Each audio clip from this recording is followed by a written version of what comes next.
residents, these valuable residents, to bring them here. That's, sir, what you were implying. Not offensive to that. I also got them in my mailbox. It has no bearing to me whatsoever. Thank you. Thank you for hearing.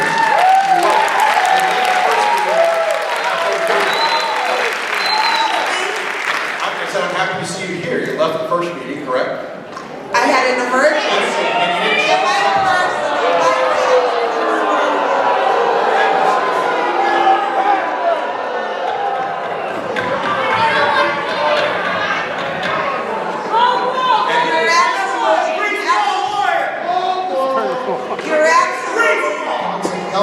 You're absolutely correct, sir. I am speaking. You're absolutely correct, sir. You're very observant. I had a family emergency, and my family comes first before anything. I respect that.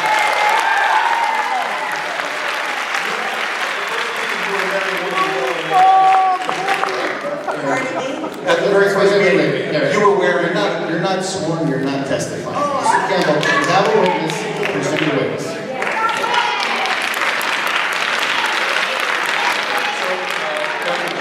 So our first witness is Gerald Lugan. She's a traffic engineer. She's my left. Between employees at a given site and the trips generated by that site. There can be a relationship between.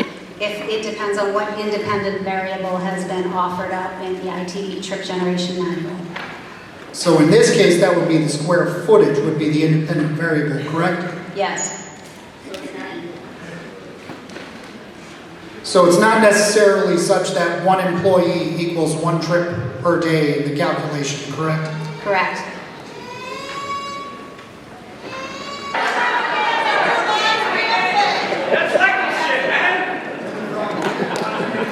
And we've established that one employee does not equal one trip per day under the formula that you use to arrive at the data in your report, correct? Correct. How do you reconcile your data-driven analysis and your conclusion with the statement of the applicant that even assuming all 1,280 employees arrive simultaneously, plus 200 delivery vehicles, total daily trips remain under 2,000? I didn't write that. I understand, but how do you reconcile your expert analysis with that statement? I can't. So one of them is incorrect.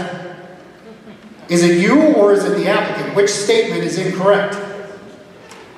The applicant.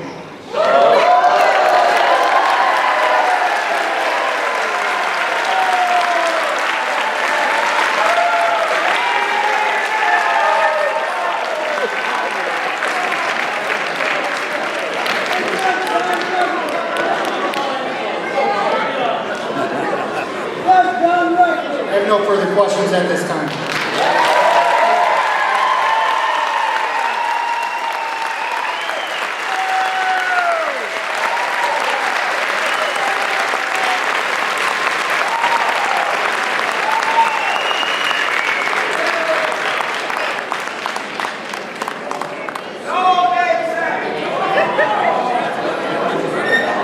Who's next? Ms. Healy? Love you. Hello. First, I just wanted to ask, is there any way we could get a map of the site so that we could see the entry points and what we're talking about here? It would be beneficial for everyone to see that. That's okay. All right, I have a lot of the same questions, so I'll try to sift through them. Thank you so much for being here and speaking on your report. You're welcome. According to Archibald Boroughs zoning ordinance 1416C1, compliance with this ordinance, the applicant shall establish by credible evidence that the application complies with all applicable requirements of this ordinance. The applicant shall provide the board with sufficient plans, studies, or other data to demonstrate this compliance. One area of this required compliance for the application approval is traffic, correct? Correct. So would you agree that deficiency in demonstrating compliance with Archibald Borough's traffic requirements in and of itself is enough grounds to legally deny an application on? I'm going to object to the question. The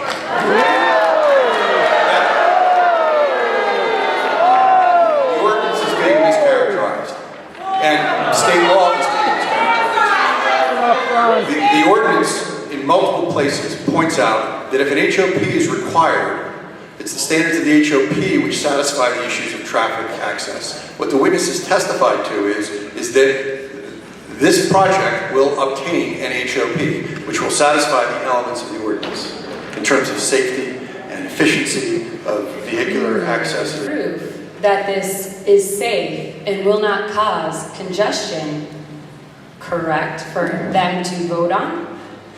No, the point I'm making is, under the NPC, under state law, when there is a third-party state agency which controls the particular area of focus, there's a concept called preemption. State law governs HOPs, not the borough. The borough's ordinance says if there's access required from a state highway, an HOP is required. And in doing so, they recognize that the HOP is a permit issued by the state, and the applicant needs to meet those requirements. And those are third-party requirements from an agency. And case law is clear, and the law is clear, that if council approves the conditional use application, they condition it on an HOP. The value of this witness is to demonstrate that this site can get an HOP, that there's no impediment to getting an HOP, and thereby getting an HOP satisfies the borough's ordinances and standards as it relates to traffic safety. There's nothing in the borough's ordinance which requires a standard greater than what the state requires through the HOP process. It's a part of their vote in their decision. So if you don't have the HOP currently, they still need enough information to vote on that it was compliant and met. But we'll move on. Did you look at the existing, or actually, first of all, could you tell me what an ADT is? Average daily traffic? Thank you. Did you look at the existing ADT on SR 247? It's probably segment 210. We did. And what was that? The existing ADT on SR 247 is approximately 3,445. In that segment from, just say, segment 200 to the split? Or in the location of the approximate driveway. Correct. Okay. In the approximate location of the proposed driveway. So essentially, that's going to double?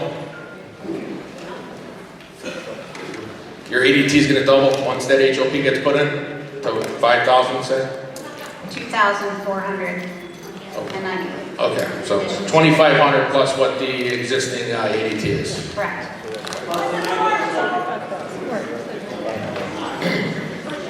When you submit that to PennDOT, what happens after that? We prepare traffic counts, actual transit counts for peak hours. We prepare traffic counts, we collect traffic count data. So not only using what the existing ADTs are, we look at actual peak hour data, turning movement counts, and use those. Okay, but you would agree that the new average daily traffic is going to substantially increase, correct? Yes. Okay. So to rebuttal on what Tammy had to say, PennDOT is probably going to possibly make you do some serious roadway upgrades as well? Yes, that would be expected. From a developer's standpoint, would they already take that into account when they were putting their budget together? Yes. So could you share that with us? A budget number? Yeah, I mean, I know I would want to know how much additional money I would have to spend if I had to upgrade SR 247 for the state. The number that I used to discuss with my client was $2 million. If they were willing to put in that much money for improvements potentially for mitigation that was identified in the study, and the answer was yes. Okay, so $2 million basically for a traffic signal and type 6 concrete shoulders with rumble strips grouped in them, and probably a concrete driveway going in? That would cover potentially geometric revisions, realignment, additional capacity, lane additions. Designs, sure, absolutely. But you do agree though that your average ADT is going to double basically on SR 247, a backcountry road. Please say that again. You are in agreement that the average ADT is going to increase by 2,498 vehicle trips per day on SR 247 on that backcountry road. Yes. No further questions. Mr. Pepper?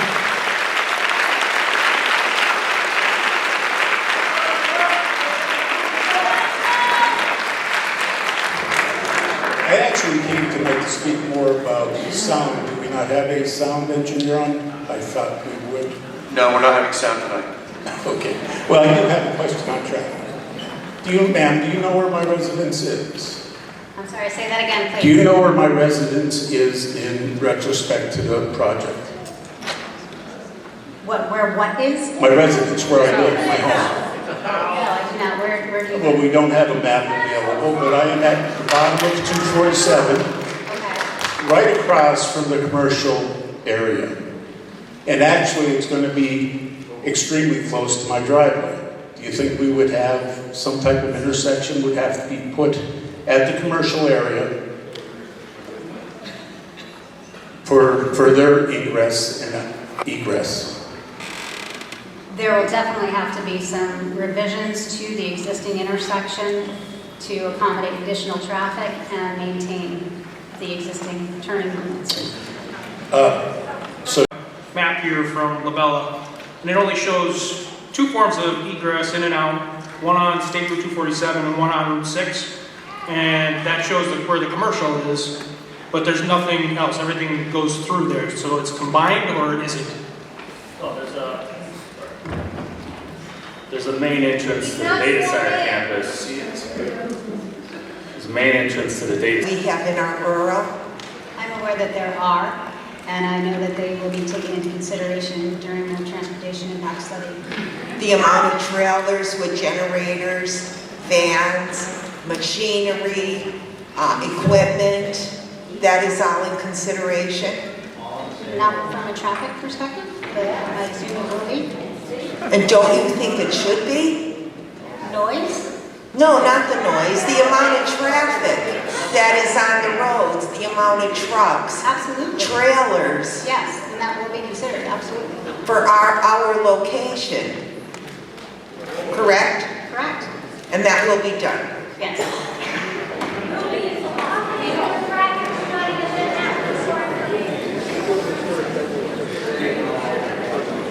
You said it's extremely small, the amount of traffic for a resident on the roads.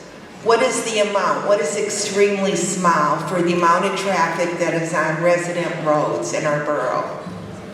Other than state? I'm not sure County. what you're referring to, I'm so sorry. Could you restate I thought you that? said it's extremely small, the amount of traffic The amount of we have amount of on truck residential roads. The Correct? The amount of truck traffic? Traffic. Yes, any Or traffic, trip yes. generation? Pardon me? We have not done a trip distribution. Oh, I thought you That s- would be proportional to the amount of traffic that's existing. So if a local road traffic is significantly smaller than other arterials, yes, we would expect that to be a much smaller draw. Much smaller. Yes, So what is the amount? it would be proportional to those existing volumes. And that would be part of the differential. Wow, that's kind of high. Correct? So what's the percentage? What would the percentage be on residential roads in our community that'll impact?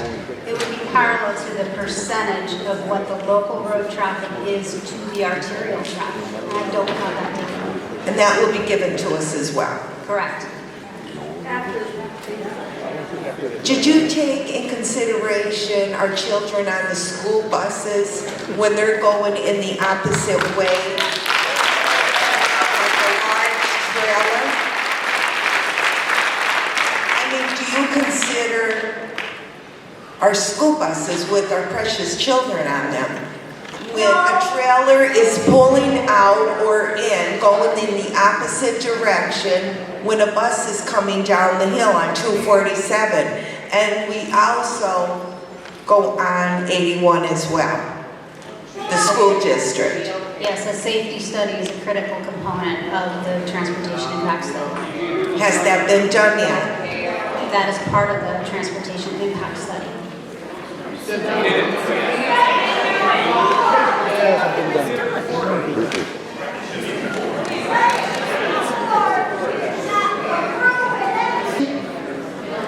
You said you did not meet with our host companies, correct? As of yet, sir? You asking me or asking Whit? For you, yes. Yeah, there's an emergency management plan which is submitted to the borough. We've not yet met with those 3 companies. Okay.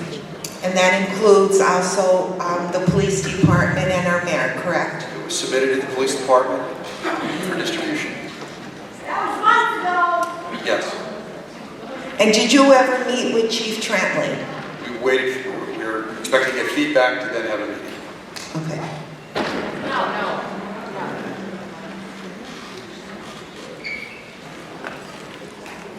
Questions on the cooling fans and generators. Are these gentlemen coming back in to answer my questions? Well, we had A testimony continuous at the meeting that you were not at about that.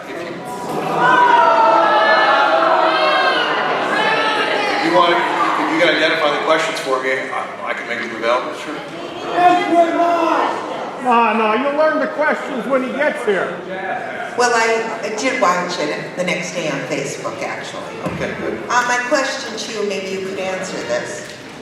Are you familiar with hydrogen fuel cells? I missed that day in law school. Oh, you were not familiar? Oh, you missed as well? I don't know, you weren't at the meeting? I'm not an expert in hydrogen fuel cells. I'm sorry, could you repeat that? I didn't hear you. I am not an expert in hydrogen fuel cells. What is there? The question is to me, am I an expert in hydrogen fuel cells? Well, did you ever hear of it? Yes, I've heard of hydrogen fuel cells. Okay. Well, it's zero emissions, and it only emits water vapors.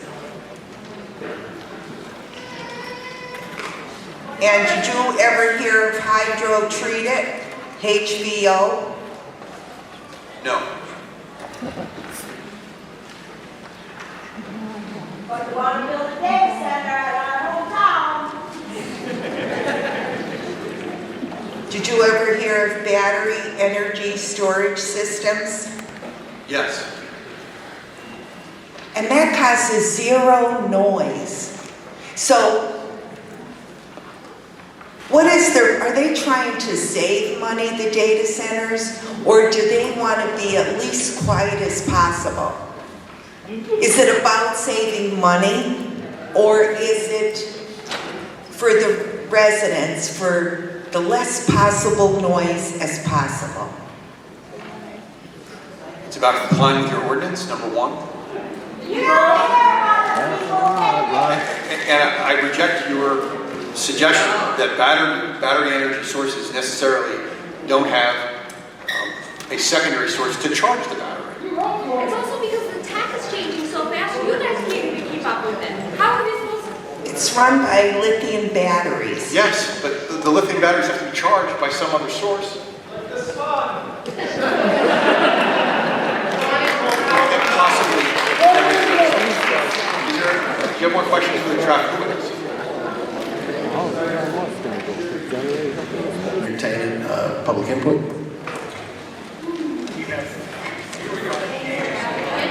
We have over 5 pages of public comment and input. We'll start with quick break up.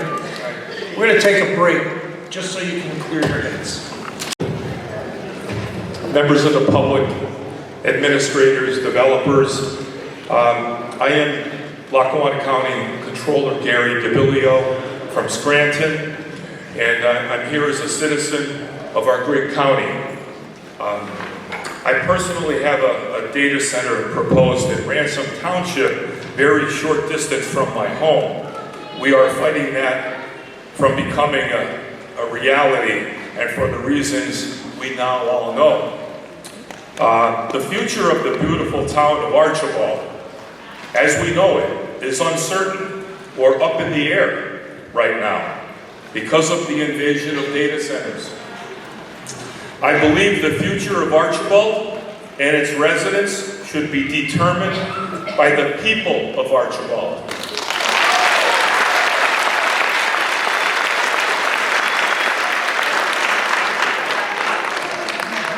I propose that the decision of data centers coming to Archibald should be put on the ballot.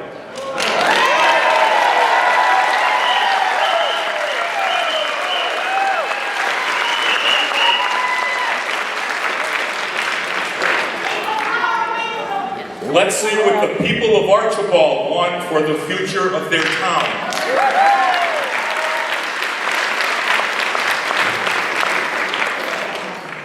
The Borough Council, the developers, the corporations, and the people all should want this. Let me ask, would the people here want this decision on the ballot? Yeah!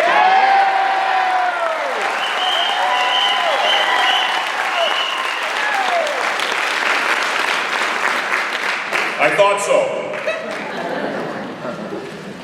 Start a referendum petition for that purpose. Harrisburg is not helping us, so we must help ourselves.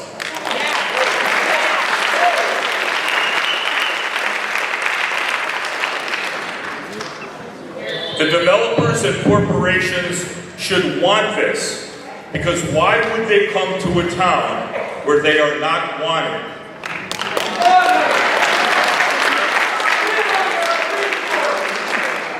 The Borough Council and the administrators should want no part in this decision. No disrespect, but the future of the town should not be determined by, say, just 5 people. It should be decided by all the people.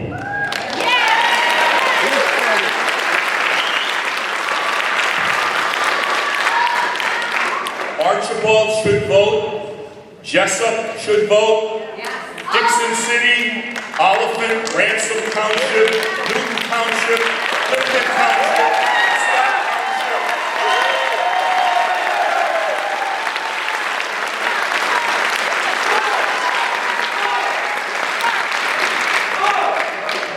All of them should vote. Personally, I could be wrong. But if the people decide whether they want 51 power plants the size of 51 Walmart supercenters, I believe the developers and corporations will find out that nobody wants them here.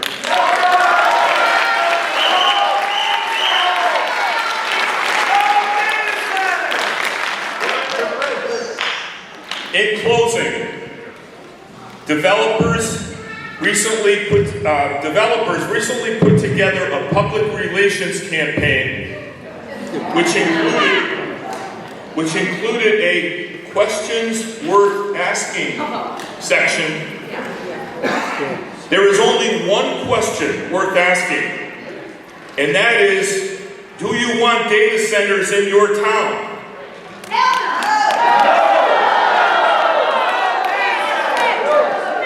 One question should be answered by the people of Archibald.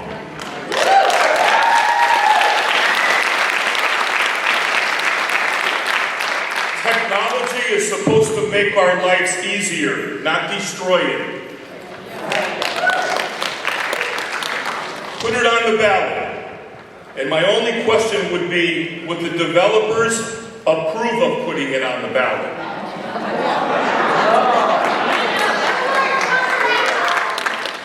Thank you, Gary. You don't have to answer that. You're welcome.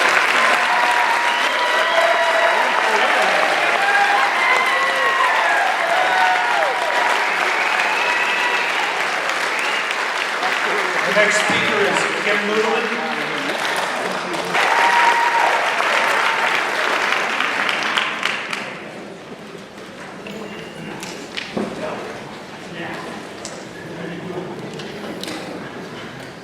Good evening. There are moments throughout the history of a community when something is revealed, not just about a project or a developer, but about how those in power see you.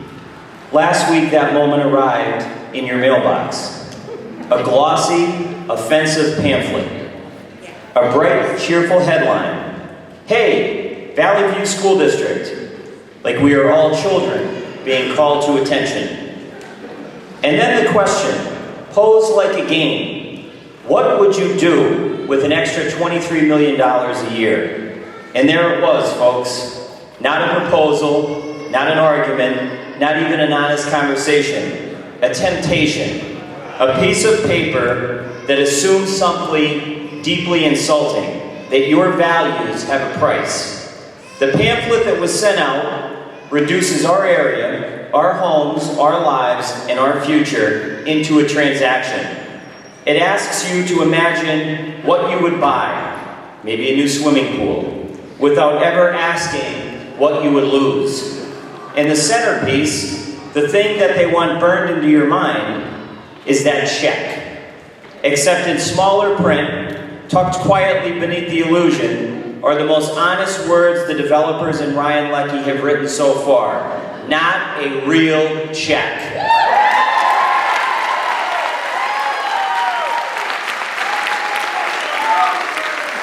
No kidding.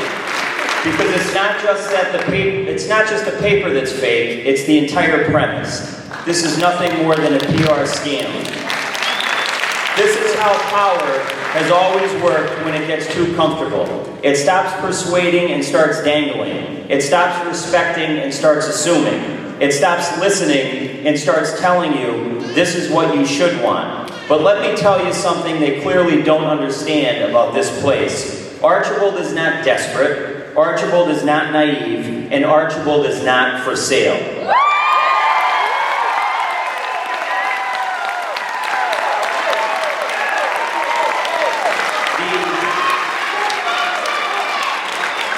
The deeper insult here, and to Attorney Campbell's remarks about being offensive, what's offensive is that the developers think that this is enough. They think a number, pulled from a consultant's report, dressed up by the people who will never live here, can outweigh the instincts of the people. They think we'll all look at that number and forget everything we already know. Sadly, we have seen this story before. We've been promised everything in the past, and we're left with something else entirely. This is an old pattern in our neck of the woods. First comes the promise, then comes the pressure, then comes the regret. And if anyone needed proof that skepticism is not only justified but necessary, look no further than what we saw at the last hearing. A presentation from Mr. Shepstone that looked like it was held together with duct tape and wishful thinking.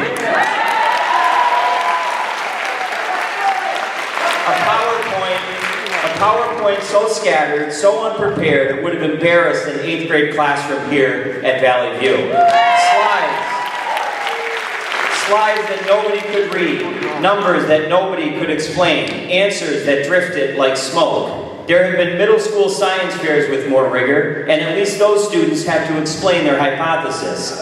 Here, with Wildcat Ridge, they hand you a fake check and hope you don't ask for the formula. So you asked all of us what we would do with $23 million a year. I would ask you why prosperity must always come wrapped in risk. I would ask why the things we're told will save us always seem to demand something we cannot replace. I would ask why communities like ours are always the ones expected to compromise first and benefit last. And then I would simply say, no. There are things that you cannot put a price tag on. You can't put a price on air. The air our children breathe. the air that settles over our neighborhoods at night. You can't put a price on water, the water that runs through our pipes, through our streams, through our history. Not something to be strained or treated as an afterthought in your business plan.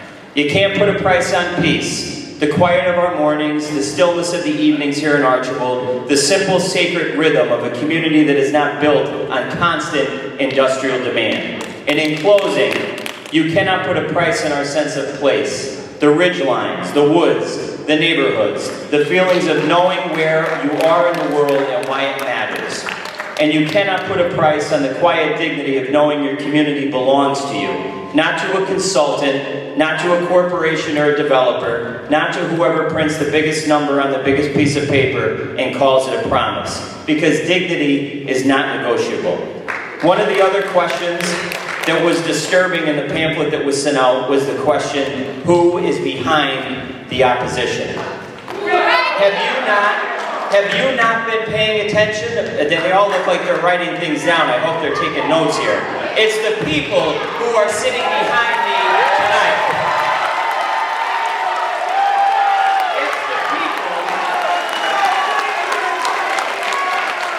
It's the people who saw your pamphlet and understood it immediately because they recognized the oldest trick in the book. When someone tries to buy your future, it's because they cannot earn your trust. And I know I went over my time, but in closing, let them keep their pamphlets, let them keep their fake checks, let them keep their carefully crafted fantasies. We will not be tempted, tricked, or traded. Archibald is not a line item, it's not a projection, it's not a number on a postcard. Archibald is a place. It's a people, and it's a promise. And Archibald is not for sale.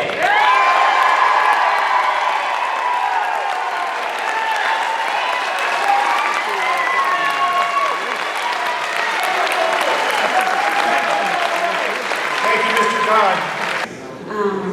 All right. Carolyn Masanthi, I live in Hyden. I'm very happy to be here tonight to support my community. But I'm also very unhappy to be here because of the poor decision-making that brought us here tonight. The first thing I want to say, or one of the first things I want to say, is I want to see the Wildcat Mountain remain wild, green, and free.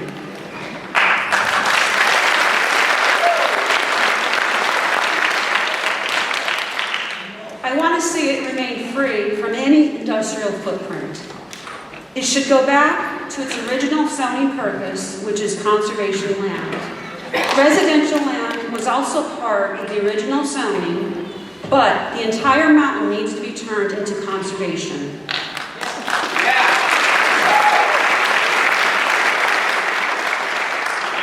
I do not want to see asphalt, concrete, massive towering structures creating noise, water, air, light pollution in our community. Can you imagine what it would be like not to see and listen to all of the diverse species we enjoy? All of the proposed data center sites, except Green Mountain, are adjacent to State Game Lands 307. Encompassing State Game Lands 307 and beyond is a site identified as a natural heritage area. Natural heritage areas in Pennsylvania are incredibly important for conserving species of special concern and maintaining statewide biodiversity. They are designated sites that support rare plants, animals, unique ecological communities, and native biodiversity. The Wildcat Data Center proposal will overlap, displace, and devastate a large portion of this precious natural heritage area. For this reason, putting a data center here is the worst planning. This hyperscale data center operation is incompatible and incorrectly zoned. This information is found on the Pennsylvania Conservation Explorer, which is managed by DCNR, and I will have maps for the council. You can expect the biodiversity of this region to plummet if all of these proposed data centers to go through. Allowing the Wildcat Mountain to be ripped down would destroy an important ecosystem. It takes 50 to 100 years to restore clear-cut forest that has provided a sanctuary and sustenance to forest and fauna that we have enjoyed forever and hope to share with our families and friends for future generations to come. Ecosystems are interdependent and interconnected. Every single part of the forest plays an important role, from the root layer to the forest floor that supports the tiniest creatures like salamanders, to the herb layer, which has wildflowers and ferns, the shrub layer, the understory, the midstory, and the overstory, which are the tallest mature trees. Just cutting down 1 acre of forest in northeast PA results in the immediate loss of habitat for hundreds to thousands of individual organism species. It destroys critical habitat, food sources, and nesting sites for a wide array of pollinators. Cavity dwellers such as bats, the Indiana bats, will lose their homes. This includes threatened and endangered species like the northern long-eared bat as well, which the population has actually dropped to 99%. My deep concern is not just for this area, but it's for Covington. It's for Luzerne County. It's for what they are doing to our entire state. It makes me so angry. Other species of birds that are already struggling with habitat loss are interior forest specialists. They're very highly sensitive to fragmentation. They rely on large, unfragmented tracts of forest for their survival. This includes the scarlet tanager and the wood thrush. They are labeled as species of special concern because their numbers are declining. Our current system that allows for thousands of acres to be clear-cut in a community needs to be challenged and changed, limiting the amount of acreage that is allowed to be removed. We should never, ever allow over 1,000 acres to be ripped out of Archland. Never.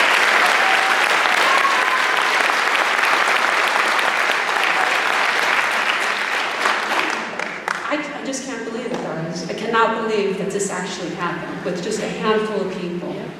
This makes me so angry. So angry. Couple last points. A dedicated conservation fund. A dedicated conservation fund should be established that is generously funded by developers and that will conserve the remaining forests and establish wildlife corridors.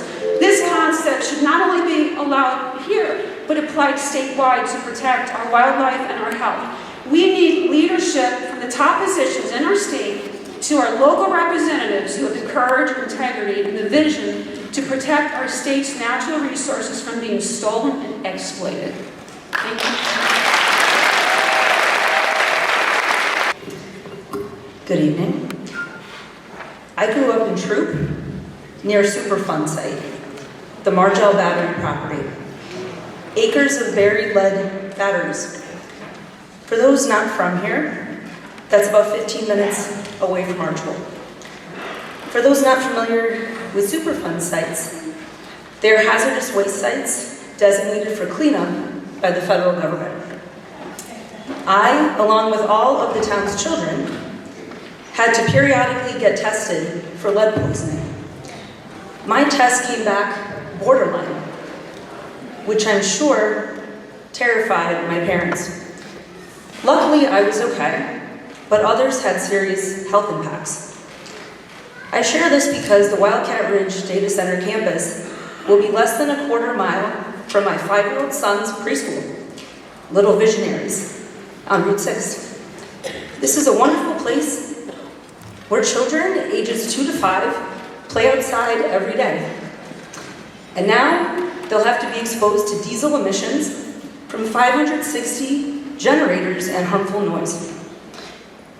Growing bodies like theirs are more vulnerable, just like us children of Troop, who bore the brunt of the lead poisoning in the air, soil, and water due to our small growing bodies. Now, I'm a parent, and I know what it's like to worry about the health of my children. Are you looking at her? You got it. Come on, you got it. Come on,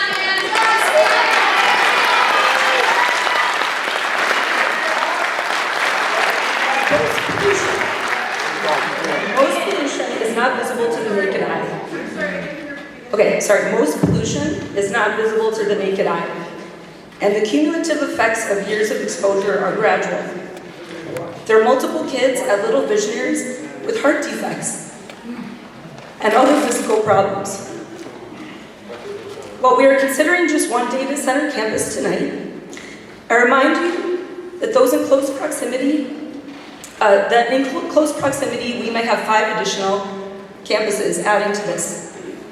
I decided to invest in Archbold and build a home here because I thought it would be the farthest away from all the other hazards in our area, and here we are. The current zoning ordinance says all generators must operate and comply with applicable state and federal guidelines and permitting standards. Knowing that the federal EPA is eliminating air quality regulations, I think Archbold Borough should impose its own air quality conditions on Wildcat Ridge to minimize the emissions coming from the 560 generators. I refer you to the language in the 2025 Citizens Proposed Zoning Amendment, which states in the event of deregulation, revision, or repeal of applicable DEP or EPA standards, the performance limits referenced herein shall remain enforceable as a matter of borough ordinance, and continued compliance with the emission limits in effect as of the date of the ordinance shall be required until the borough amends these standards by ordinance. So essentially, we would require that the data centers adhere to today's standards, even if those federal or state standards are lowered in the future. Regarding noise, the conditions in the current zoning are insufficient.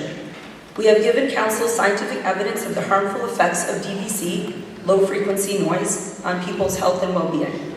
There's evidence that low-frequency noise has negative effects on cardiovascular health, which is unacceptable for those children with heart defects who are already vulnerable, not to mention anyone else living nearby with heart conditions. The Citizens Proposed Zoning Amendment that you have reviewed has language around adequate conditions regarding both DBA and DVC levels, how they should be measured, and when they should be measured. These additional air quality and noise conditions are necessary to protect everyone who works, lives, plays, shops, or goes to school anywhere near this data center campus, and others in this town. And I recommend not approving this application without them. Considering the amount of money the developer is investing and the profit they stand to make, we have a right to demand the best air pollution and noise mitigation technology, regardless of the cost. Lastly, I feel compelled to say that the baseless allegations that we, the people here who are speaking out against this project, are not residents, and that we are somehow getting paid by someone to resist this, are laughable and reek of desperation.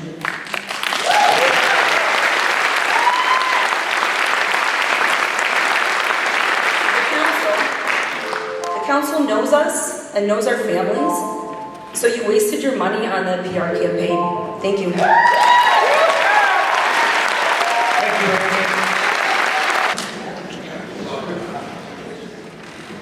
My name is Madonna Munley, and I am a lifelong resident of Archbold. I would like to address some of the flawed research presented at the last hearing and the innuendos disguised as questions from the website wildcatridgedatacenter.com and its link, Questions Worth Asking. These 5 questions can be summarized, without using AI, as an implication that those who oppose the destruction of our way of life, our health, safety, and welfare are being supported financially by outside interests. The presentation at the last hearing contained questionable research, a lack of in-text citations, and a resource page without direct links to the information used. I strongly caution council that when reviewing this application, to thoroughly double-check the sources used in the Community Impact Analysis report prepared by Mr. Shepstone. The employment and payroll projections for this project states that it comes from a study for data center development in Stafford County, Virginia, and from Perplexity, which is a free AI-powered answer engine with a 37% error rate. The developers should abandon AI to discover the nefarious agents insinuated to be behind the efforts to save our borough. Instead, I suggest the following research steps. Ask, who has the greatest stake in keeping the woodlands, wetlands, and resource conservation areas? The obvious answer is the wildlife. Next, follow the paper trail from the wildlife to, quote, the more vocal opponents, unquote, who are easy to identify and have spoken openly and often in public about their concerns. Interview their neighbors for any suspicious activities by asking probing questions like, have you noticed any strange squirrels and bears leaving large amounts of nuts and berries on their porch? Have deer been leaving flowers in their yard instead of eating them? To answer your question, who's paying the production cost for all the No Data Center t-shirts and No Data Center signs? Find out if any mice and birds in little outfits were seen sewing No Data Center t-shirts while singing A Dream is a Wish Your Heart Makes.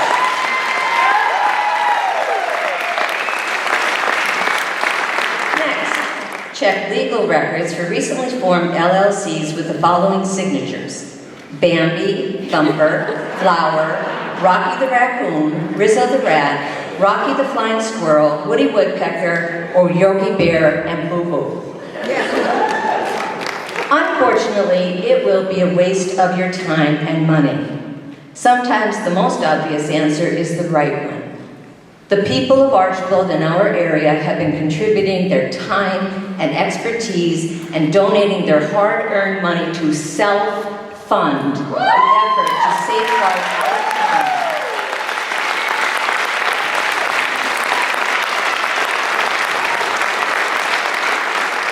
To safeguard our town for this and future generations. No one is, as you suggest on the website, quote, trying to drown out the real feelings of the residents who really want what is best for the entire community, unquote. Those residents are here in front of you, telling you what they believe. Telling you what they believe is best for the entire community. That is not one of your myths. It is the truth, even if you can't handle the truth.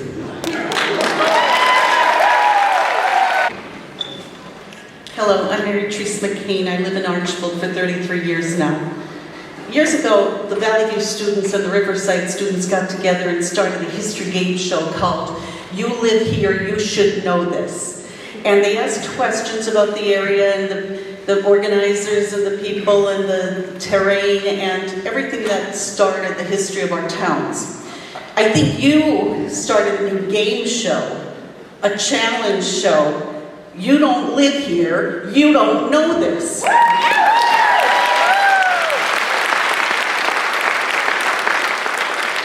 found it ironic that I'm sitting here thinking about all the things that have been said. And I drive up the Wildcat to get fresh eggs from a farm up there, but they can't zone chickens in my yard. But I have to drive up the Wildcat for them. I drove down the Wildcat in ice storms, and I had to have two wheels in the ditch. That's how dangerous it is. And you're gonna put trucks on that road.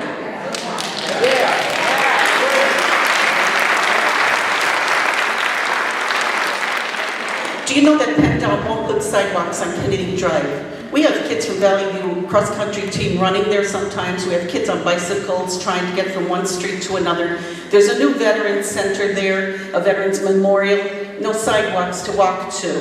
No sidewalks for anyone to walk on up and down Kennedy Drive. But all of a sudden, because there's a data center, we're going to have sidewalks on it. And you know something we don't. I calculated with my simple math how much 35 miles of roads, sidewalks, macadam that you propose in these things you mailed to us.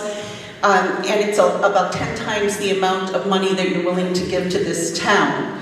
The amount you dangle in front of us and in these mailings, it doesn't represent all the private, the little costs, the permits from the state, the macadam, the cement, the hours of work for employees having to do this, handicap accesses to sidewalks. But you are representatives of construction owners, so you should know this. The other things you tempt us with, like playgrounds, we can't be outside to enjoy them because the air is going to be polluted. How do you take children and your animals outside? 2 of my animals already died from cancer. Do I want the rest of them dying from cancer because they're breathing in what you expel? I said our ears will be filled with noise emissions in stereo from all of these plants that are proposed. And our views of the sky and of anything nature and anything astronomical in the sky, astronomy of any kind, are going to be blinded by the light from your places and your buildings, so we can't even look up. So as business owners, you put a price on what you have, what you're offering to us. You think we want this. I'll tell you what I want. I want clean air, I want plenty of clean water, a view of the mountains, a healthy future, a healthy present, a garden of food we can eat without fear of it being polluted, absorbing your pollutants, a quiet place to live out my time with my family and my dear neighbors nearby. I want what I have now. I don't want to.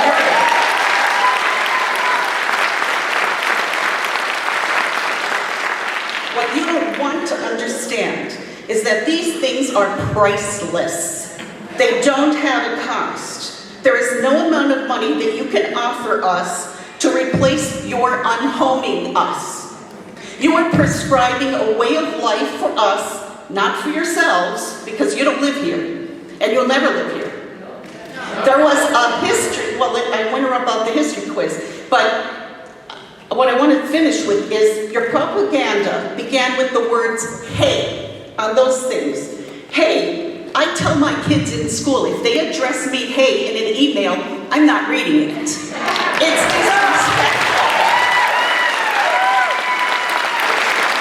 So when you are looking at your phones and not looking at the people talking to you, was I supposed to come up and say, hey, listen to us, hey? I'm not talking to somebody in disrespect. I'm saying things that are affecting me. And since you're so into myths versus facts, I'll tell you some facts. 10 of my neighbors, 10, have either died from or are living with cancer. And you are going to introduce another carcinogen in my area, and I'm talking about the diesel and about everything else that is emitted from that. I just want to say those are facts. And it's all kinds of cancer, and the doctors have told us to our faces, it's nothing we did, it's just probably environmental, and something triggered it. And it's in my own house, and my neighbors' houses, and I just watched another neighbor wheeled out to a hearse last Saturday. Cancer. Cancer. This area is carcinogens. And you're bringing in another one to us, and that's why I'm so angry, because you are going to take more dear people, away from me. I don't want to see that again. I want to live my life out in peace. You don't live here. You don't know us.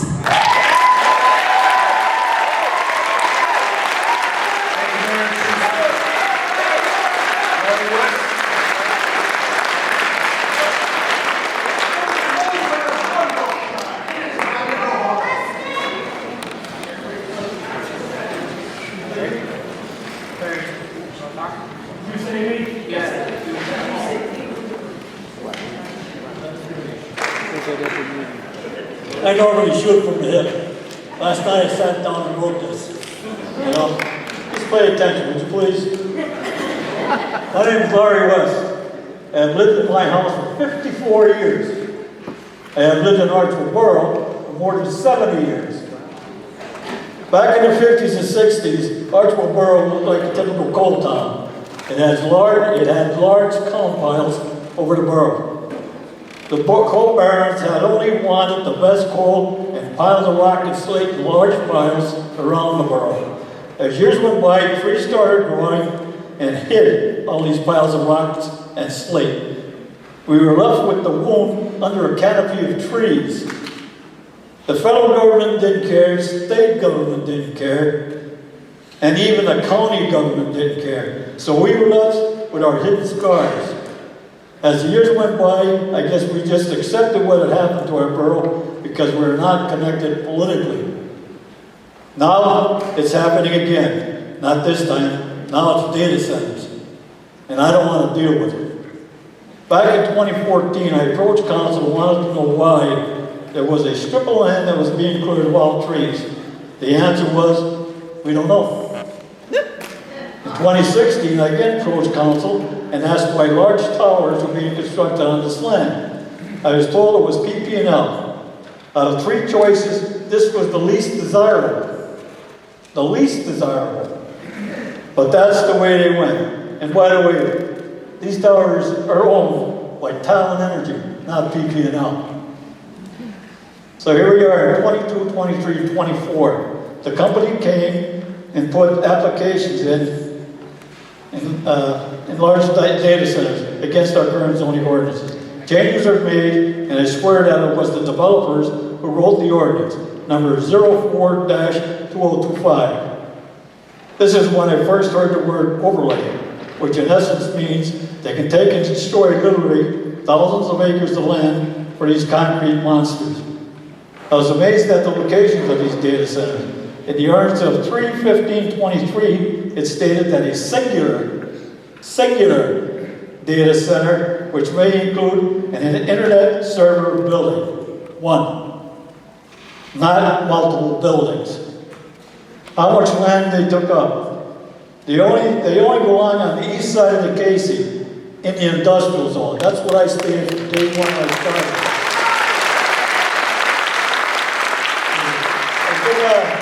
I did not receive a copy of the Wildcat Data Center in the mail. I don't know why. I'm a patron of Archibald. But that's okay, because I got them at my daughter's. I received. I think it showed more myths than facts. In my opinion, this is why Archibald Borough gave these large raises to the employees. They wanted to increase the budget to get more money from the data centers. I believe that 80% of this $46 million that you're proposing should go to the property owners of the borough. They are the ones that are going to have to put up with these centers. Not the county, and not the school directors for the school districts. If these centers must be in Archibald Borough in locations that they want, only because of the amended zoning, then they should be the lowest level that can be achieved and not be seen and not being able to see them. And use a generator that doesn't emit any pollutants into the air and no noise pollutants. As far as electric power goes, PP&L stated that they can supply these centers and any excess power from these centers go to the grid. When this happens, the average customer is responsible for any upgrades to the PP&L system. And that was stated when PP&L was at the meeting. Which means fees will go up. It all goes back to the people who sold their land to these developers. They knew that selling their land would start the ball rolling in favor of these data centers. Finally, I would like to read this. Constitution of Commonwealth of Pennsylvania. State Constitution. Article 1, Section 27 states, the people have a right to clean air, pure water, and the preservation of natural, historic, and aesthetic value of the environment. Public natural resources are the common property of all the people, including generations yet to come. As trustees of these resources, the Commonwealth shall conserve and maintain them for the benefit of the people. So, I ask you, where's the governor of Pennsylvania? He should be here. Where's the senator, Senator Brown? She should be here. Where's our state representative, Mr. Mullen, Kyle Mullen? At least he showed up, I seen him one. All right? I've said it more than once, data centers can come here. Just stay to the east side of the Casey. Thank you. Thank you, Larry. I just want to go over a couple important things that I saw out of that 777-page document. So if you look at page 56 and page 777, that's the overall site plan. It shows the perimeter of the property, which I'm going to assume once their NPDF, that's going to be their limited disturbance or their LOD. Everything within sight of that LOD is fair game for clearing and grubbing. That site will be wiped clean. All the trees removed. Fast forward to PDF 61, page 61 and page 777. That's a 3D drawing of what they're showing that site's going to look like. It shows all these trees, all these existing trees that are going to be there. Probably 40 years after they're planted, it's going to look like that.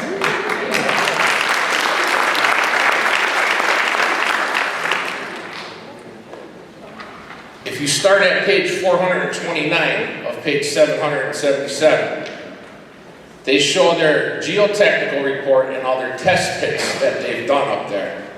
That's solid bedrock up there, and there's a lot, and it's pretty deep from what I saw. A lot of the boring reports showed excellent, good condition. So as far as, I want to say, 60 feet in depth in spots, so that means that's prime mining areas. So again, if you go back to that 3D drawing, and it shows that thing stepping down, in my opinion, that site is going to look nothing like that. Once they get in there and they start drilling and shooting and blasting and processing all that stone, because keep in mind now, hold on one second here.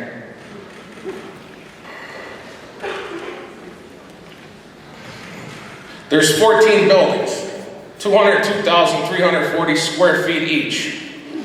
At a 12-inch depth of subbase, mind you, they need 14,850 tons per building. So that totals 207,900 tons of modified stone that they're gonna make on site, that they're gonna need for just the building pads alone. Now let's talk about the roadways. The roadways are 32 feet wide. I did a quick takeoff before I came here. There's roughly 3 miles of roadways in there, 3 miles worth of roadways. Hold on one second here. Or 116,000 square yards of, or a total of 116,000 square yards. So go 12 inches times 110 pounds per inch per square yard. That's 1,320. Mr. Regnata knows what I'm talking about. Times 116,123, because that's divided by 2,000 ton. So that's another 77,000 tons of stone that's going to be needed up there. That site, what they're showing, that 3D drawing is going to look nothing like what they're showing it's going to look like. If you ask me, it's going to be down close to business 6 level, and it's just going to be cut right back, just like it does look like up there at Wegmans, unfortunately. That's what I can see that looking like. It's a nightmare, it really is. And then let's talk about, they have all these basins in there. They have all these stormwater detention basins in there.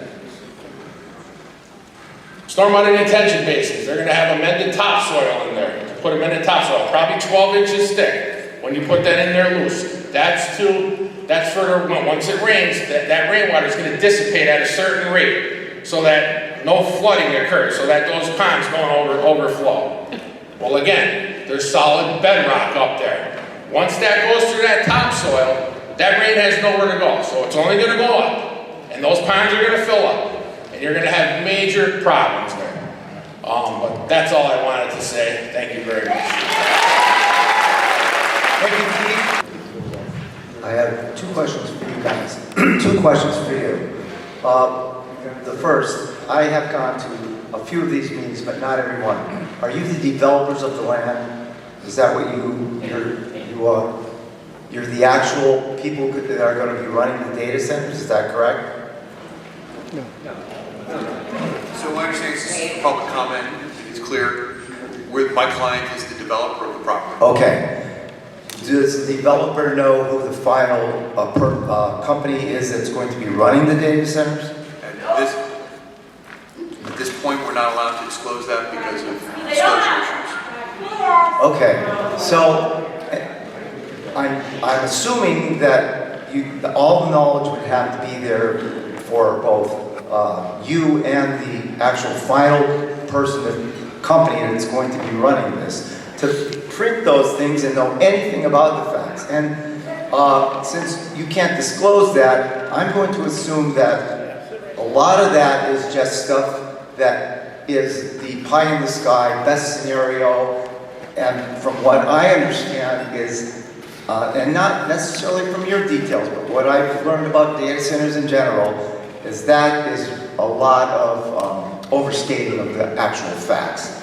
So, and again, even if it wasn't, shooting 23 million or whatever it is, so that we can have our surrounding areas stripped and turned into data centers, isn't worth it to me.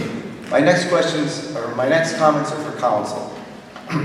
The idea of putting this on the ballot is really good. I don't know if you can get that to happen, but that might give you more bedrock into how this town feels about this. And more to go on if you're going to vote against this, which I'm not sure what you're going to do, but if any little thing that gets the whole town involved so that you know the exact answers will help. The other thing that you are our voice right now. You're the town voice. And what I've seen from the company that's developing is that they hire very competent engineers to go through our rules and follow them the best they can. But even with that, there are 777 pages of this, and there are so many details in this that some are missed.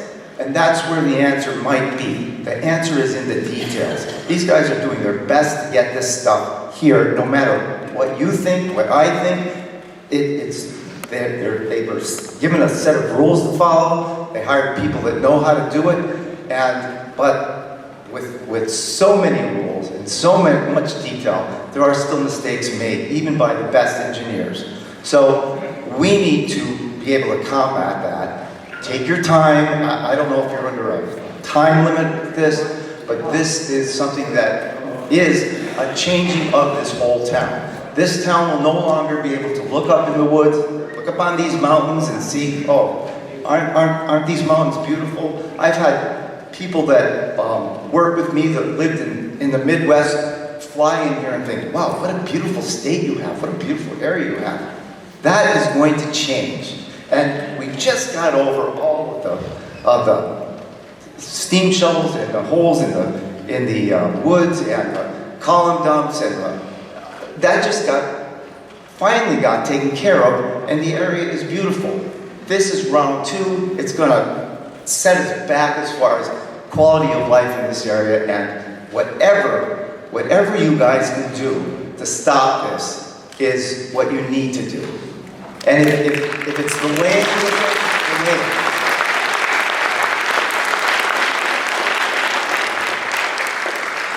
That's it. Thank you, Rob. Justin Healy.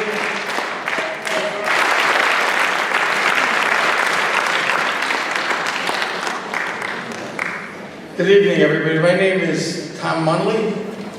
I live in Jessup, right outside of Archibald, and I was a judge for 19 years. So, Mr.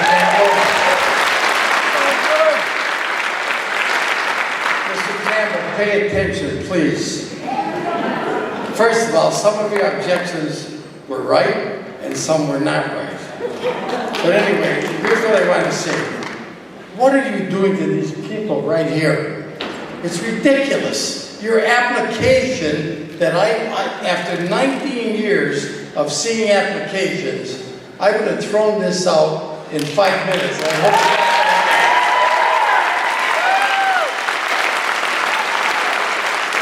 hope it's totally inadequate. You didn't even show the people of Archibald a screen. You know, you mentioned this and mentioned that, and didn't even have the decency, and the burden is on you to have that screen up there. And you should have had it up there.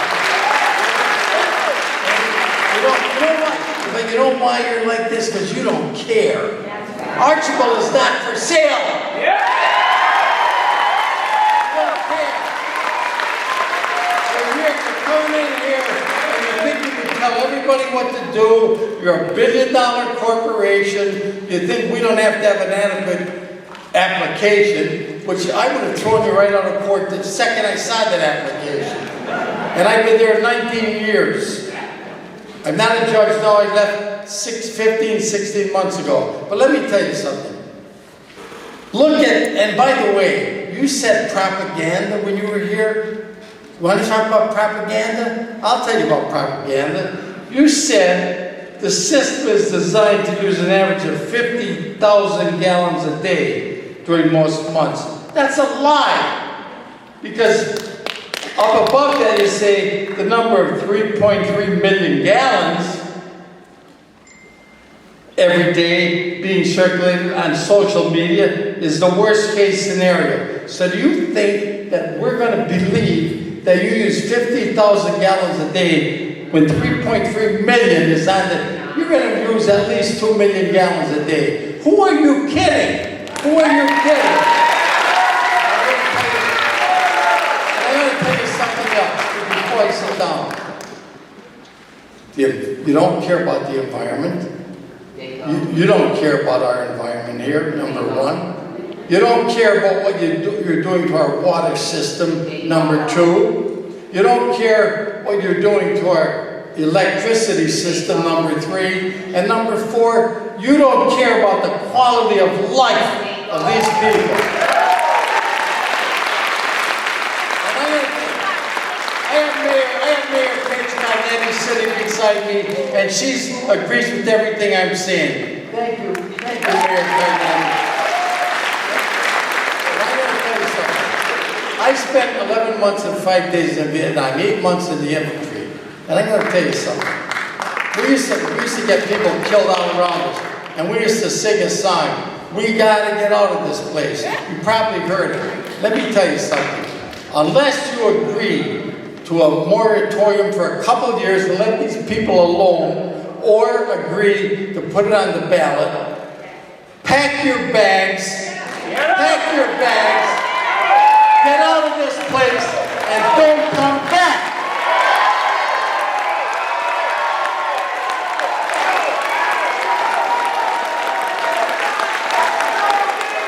Thank you, George.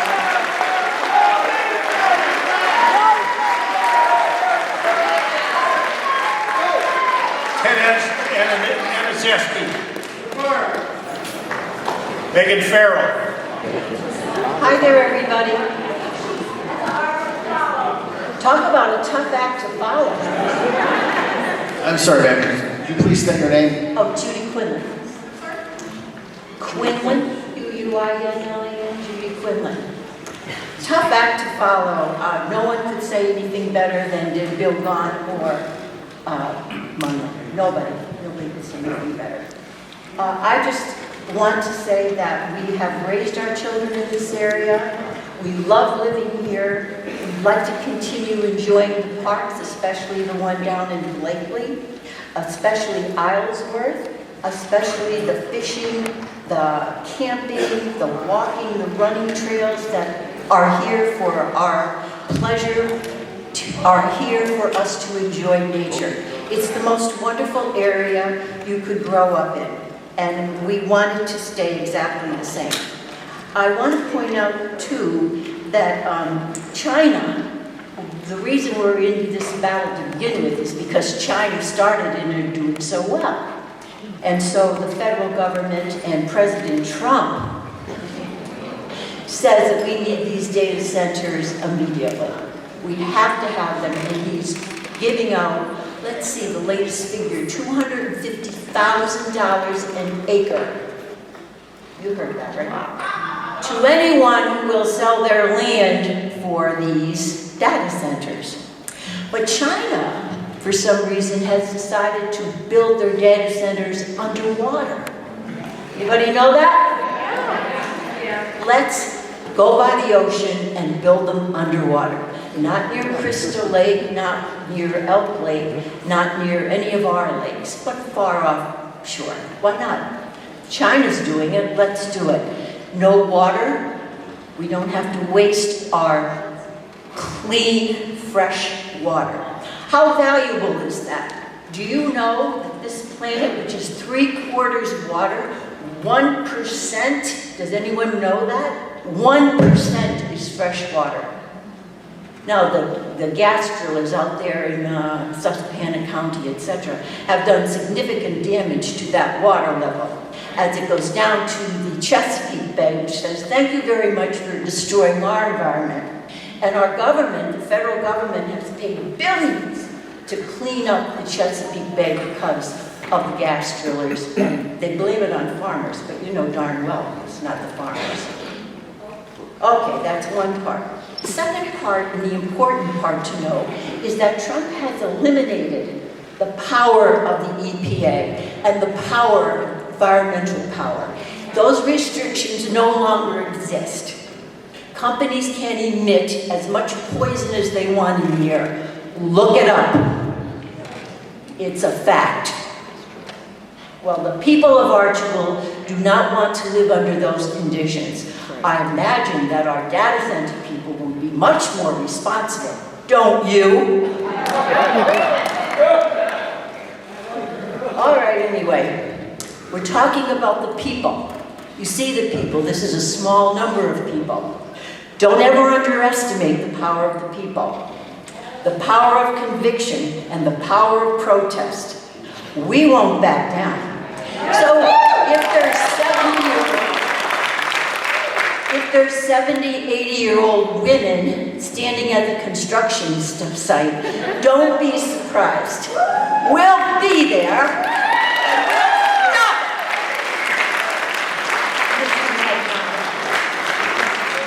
Because we're going to resist the billionaires, we will resist federal government under Trump, and we'll resist the data centers as they inflict punishment upon the lives of us and future generations in Lackawanna County.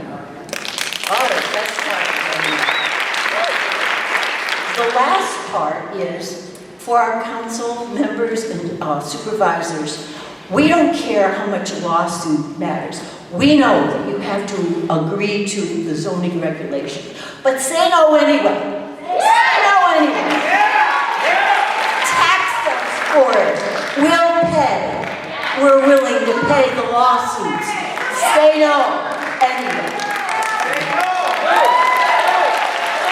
It's not quite as fleshed out as I would have liked, but it includes some timely response to some recent publications by the Wildcat Ridge. So, good evening. I'd like to formally introduce myself. My name is Megan Farrell, and I am a concerned resident of Archibald. I am fully aware that the purpose of these conditional use hearings are to discuss the application and to propose conditions to be met for the application to be approved, and I'll get to that towards the end of my comments. However, I wanted to use this time to address Cornell Realty Management because they seem to have some questions about me personally, and I never had the pleasure of speaking with them. So you see, last week I was made aware of your website to educate the public about the Wildcat Ridge Data Center. This went hand in hand with the propaganda mailers, which I will not be addressing. Now, in addition to the vague and unsubstantiated claims on your website, you had open-ended points to ponder and questions to consider. I'll be focusing on 3 specific questions. Is it possible that a few of the more vocal data center opponents are being supported by interests from outside the area? Do the chief opponents actually live in the areas near where data centers will be located? And who's paying for the production costs for all the no data center t-shirts and no data center signs? So I'll start with that last question regarding the signs on the t-shirts because I take it the most personally. The answer is that it's me.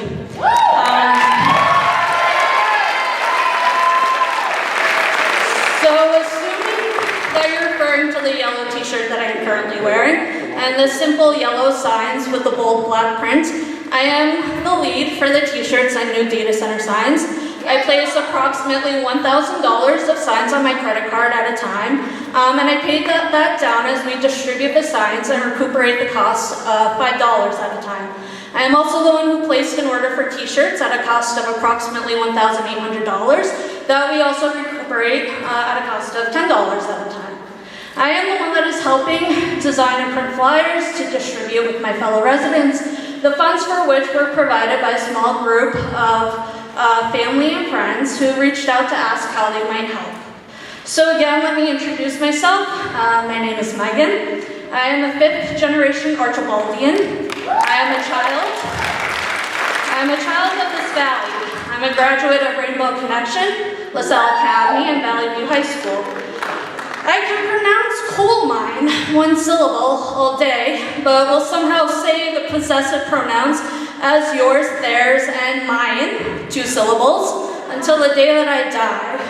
To simplify the response, the person paying for the production cost of the t-shirts and signs is a resident of Archibald. So next question.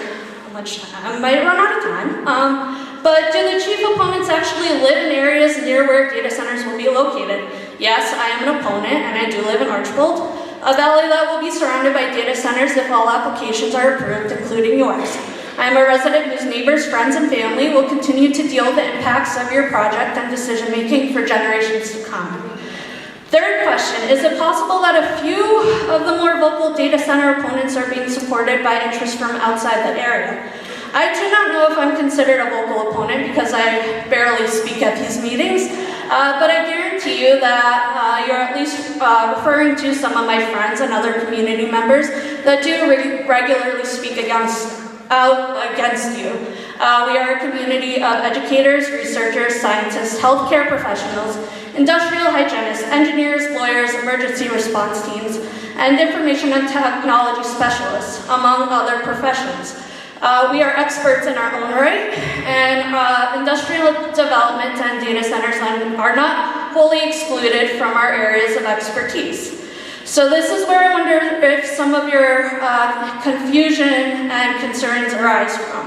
What is immeasurable is the amount of time that we have collectively put into this. But let's try to put a conservative number to it. I know you guys like back of the envelope calculations that don't have any real substance.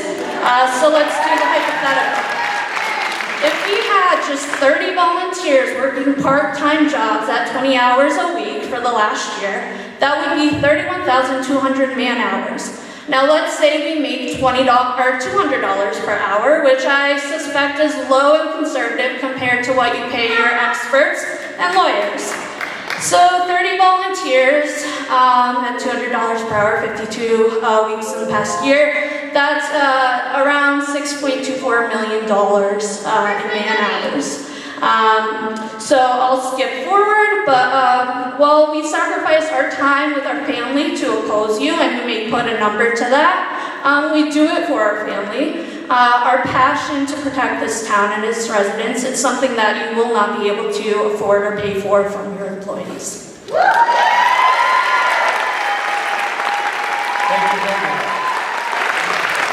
Ladies and gentlemen, this now concludes our public comment for the evening. May 14th will be our next meeting, and I'm sure we'll be here to take some more comments. Thank you to the Wildcat Ridge people.